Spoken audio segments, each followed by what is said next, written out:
ছিটে বেড়ার ঘর বর্ষায় ভেসে যায় ঘরের মেঝে, অথচ বারবার আবেদন করেও মেলেনি আবাসের ঘর। অভিযোগ কাটোয়ার খাজুরডিহির বাসিন্দা অমর মাঝির।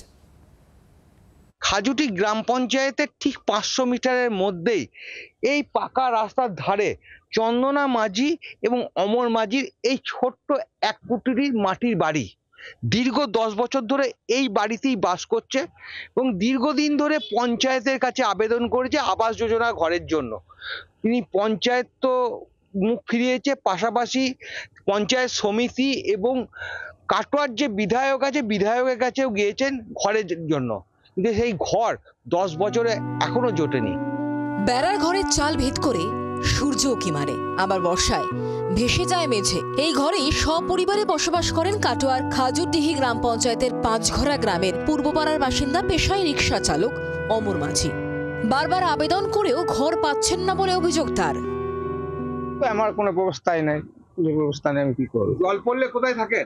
জল পড়লে বারান্দায় থাকি, এ কোনো করতে হয়। এ কোনো যেখানে জল পড়ে সেখানে থালা ফেলা পেতে দিই, জলটা পড়লে সঙ্গে থাকলে জল ছাড়লি বা তখন শুয়ে থাকি। সবাই ঘর পেয়েছে, আমি ঘর পাচ্ছি না। পঞ্চায়েত বলছি তা ঘর দিচ্ছে না, বিডিও অফিসে বলছি তা ঘর দিচ্ছে না। কেন সবাই কেন পাবে, আমি কেন পাচ্ছি না? আমি আবার কোথায় যাব? আমার ঘরের ব্যবস্থা করুন। কেন যোগ্য ব্যক্তি ঘর পেলেন না তার সদুত্তর না দিতে পারলেও এ নিয়ে দুঃখ প্রকাশ করেছেন স্থানীয় পঞ্চায়েত সদস্য। সত্যিকারই দুস্থ দেখে আরও খারাপ লাগছে, যাতে এই অবস্থায় অনেকেরই ঘরের নাম এসছে কিন্তু এর যে আসে না, তার জন্য সত্যিকারই আমরা খুবই মর্মাহত। যাতে আগামী দিনে পেতে পারে আমরা অবশ্যই চেষ্টা করব। এই মুহূর্তে কি ওর পাশে দাঁড়াচ্ছে পঞ্চায়েত? অবশ্যই খাজুরডিহি গ্রাম পঞ্চায়েত আমরা সকলে ওনার পাশে দাঁড়াচ্ছি।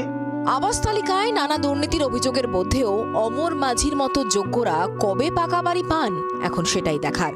পূর্ব বর্ধমান থেকে সন্দীপ ঘোষ চৌধুরী রিপোর্ট, জি 24 ঘন্টা। বাংলার আওয়াজ, বাঙালির আবেগ, জি 24 ঘন্টা।